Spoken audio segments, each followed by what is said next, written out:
Is it not crazy how many people are on anxiety meds? There's so many people who are just so lost and confused and are just looking to try to find a way to live the life that they know is very possible for them. I'm going to share with you the 5 most common areas that people speak to me about where it is they can start working on themselves in order to start to see that light at the end of the tunnel. If you're new to the channel, my name is Bennett Schwartz and I'm a high performance coach. I work with people both on a personal and a professional level to make sure they're living the lives that they want to be living. If you're looking to live a richer life, make sure to hit the subscribe button. So after speaking to hundreds of people, I've noticed certain patterns that keep coming up. And if we can start to recognize, hey, you know what? The fact that so many people are going through similar things, it might be that other people are going through the same things also. So here are 5 different areas that I commonly see with the clients that I work with that they need to work on in order to start to see their lives that they want and to break out of that chain that they so desire to break out of. The first and one of the most common areas that people need to work on is the fact that they're constantly thinking about what other people think of them. And we have to realize that other people's views on us really don't matter. And I know logically it might make sense, but for some reason we love doing it. And there's certain ideas and certain concepts that we can start to work on to make sure that other people's opinions don't affect us. But the place where it stems from is understanding that we need to build ourselves up. We have to understand that we are worth it. If I told you that your green hair is really ugly, assuming you don't have green hair, and I apologize if you do, then we have to understand that we're not going to be affected by it. So we have to also say, hey, other people who make comments to us, why do they affect us? And it's because we start to seep in and we start to believe what it is they're saying. So if you're an athlete and I tell you you're really not athletic or you're a really terrible sport, then we have to realize that we shouldn't be affected by that. But for some reason, we do get affected by it. And we have to start to figure out how it is we are valuing ourselves. If we're allowing other people to give us that evaluation, we're giving them the power. And we want to try to take back the power.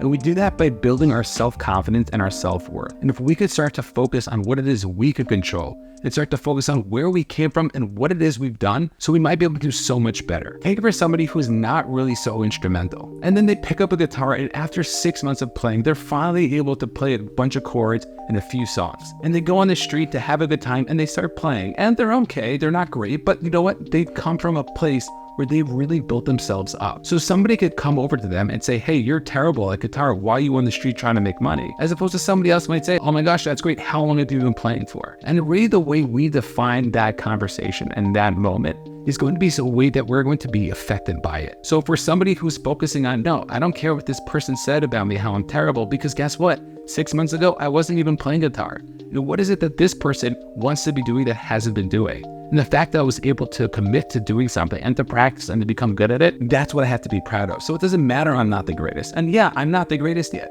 but understanding that I'm on this journey and I'm doing the things that I want to do is going to be so much helpful for us to be able to take the action that we want to take. Because so many people hold themselves back based on the opinions of other people, usually people closest to us, whether it's a parent, a teacher, a friend, a sibling. And because of that, we don't allow ourselves to step into the things that we want to do. So many adults I've spoken to don't allow themselves to do certain things because they're scared about what other people are going to say. But at the end of the day, when you're on your deathbed, nobody's going to be pointing at you and saying, hey, why didn't you do that? Or I told you you shouldn't have done that. Nobody's really going to care.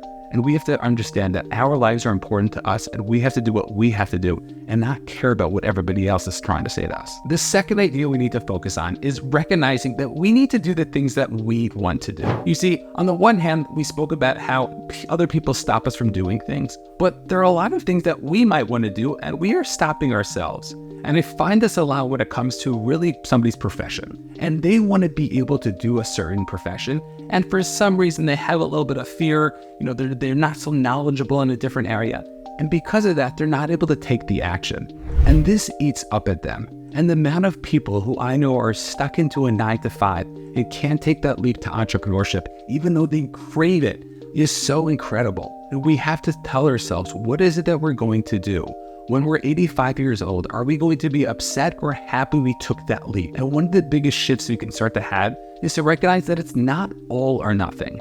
You see, when it comes to certain decisions, we think that it's this or that. It's 100 or 0. But what we have to realize is that it's not all or nothing. So if you're stuck in a 9 to 5 or you're stuck in a specific position and you want to change that position, guess what? Most of the time, you're able to take that leap, get a little bit of a taste, and if it doesn't work out, you could probably go back. Maybe not to the same exact situation or the same exact job, but you could probably get a job in that specific industry. So recognizing that is going to be huge in terms of taking that leap. Understanding that it's going to be difficult to take that leap. It's not going to be 100% clear, and there's going to be risk. But what's the other risk that we're not factoring in?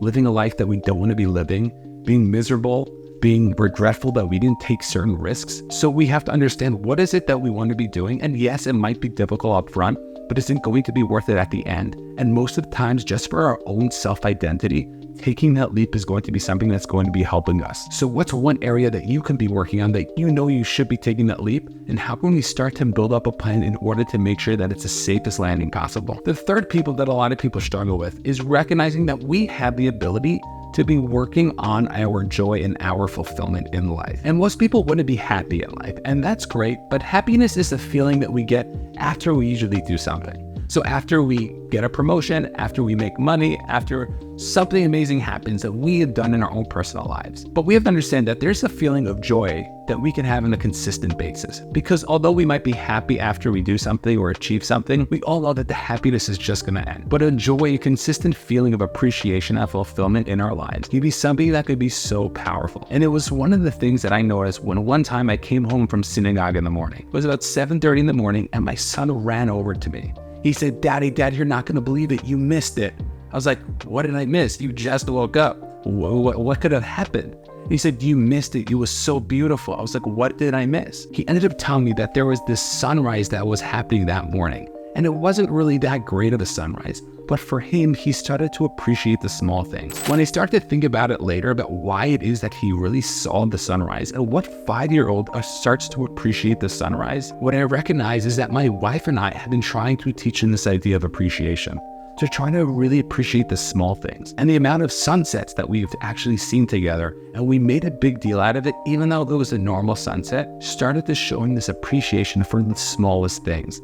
If we can start to appreciate the small things, we're going to start to see the appreciation throughout our days. And it was such an important lesson that my son taught me, that if we can start to focus on the small things, imagine what we could start to focus on throughout our days. And having those quick reminders throughout our days is going to be so important when it comes to living the life that we want and feeling the way we want to feel. Because if you're somebody who is not necessarily looking for those things, you're probably a little more pessimistic and your eye is more tinted to all the things that are going wrong. And it's so easy with social media nowadays and all the terrible videos and things that are being shown, but recognizing that if we could turn that off and to turn on this idea of what is that I could be appreciative of, what part of the glass do I want to focus on? The part that is half full or the part is that it's half empty? And Jim Rohn famously says, we don't want to ignore the fact that the glass is also half empty, but recognizing that we want to be able to focus on the half full part and be able to work on the half empty part. There's going to be things in life that are going to be good, and there's going to be things in life that are going to be bad.